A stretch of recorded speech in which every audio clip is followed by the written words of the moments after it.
अज दा कलाम हीर वारिस शाह बड़ा दिलचस्प कलाम कि रांझा मसीत दे विच ते मौलवी साहब आए ने। मौलवी साहब दे नाल रांझे दा बड़ा झेड़ा पैना है। मौलवी साहब ने रांझे नूं वावा तराया है। मौलवी कौन है, रांझा कौन है? सरकार फरमांदे ने ये मसीत है मां दा शिकम बंदे जिंदे विच शब रोज़ लंघाया ही ते रांझा जिसम है। तो मौलवी साहब कौन ने? वो दिल है। तो ये हुण मौलवी साहब ने रांझे नूं तराना है वावा। तो बाबा जी वारिस शाह रहमतुल्लाह अलैह होर बड़ियां वीडियो च गल्लां कीतियां ने, तुसीं सुन सकदे हो। ज़्यादा तफसील च मैं नहीं जाना। ते रांझा जिहड़ा है वो बाबा जी सरकार वारिस शाह रहमतुल्लाह अलैह उन्होंने मौलवी की आंदा सरकार फरमांदे ने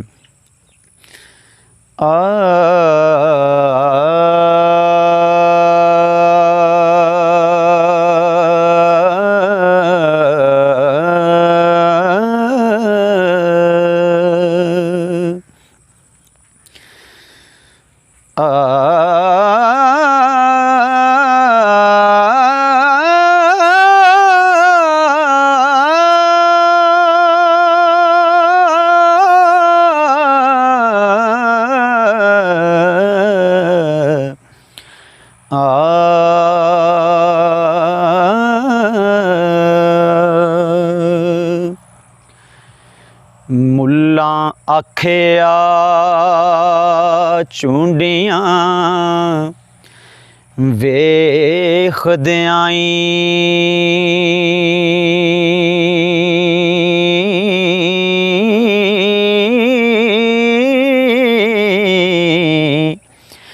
गैर शरा तू कौन है दूर होए।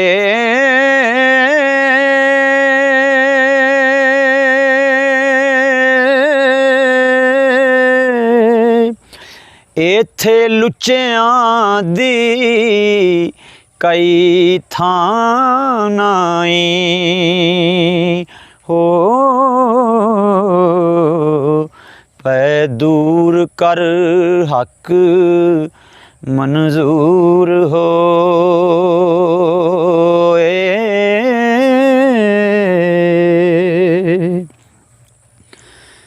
कोई बिदती तू नजर आनाए ऐसे वक्त ही दूर जरूर होए। खराबातियां दी नहीं चाग इत्थे हो याद रब दी नित मज़कूर हो।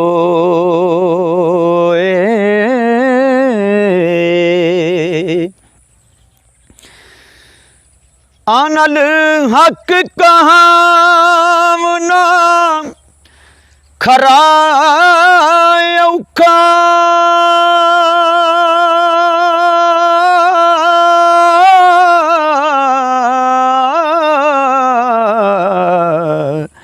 और मरेंगा वांग मंसूर होए।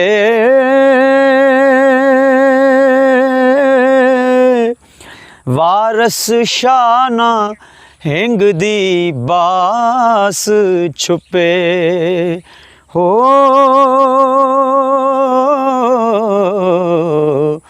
भावें रखिए विच कफूर हो।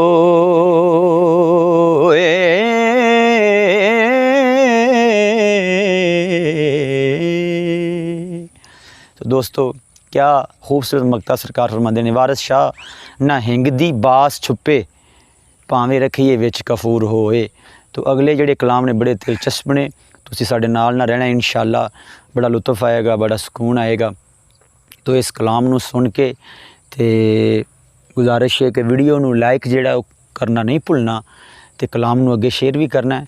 ते अगर तुसीं अजे तक साडा चैनल सबसक्राइब नहीं कीता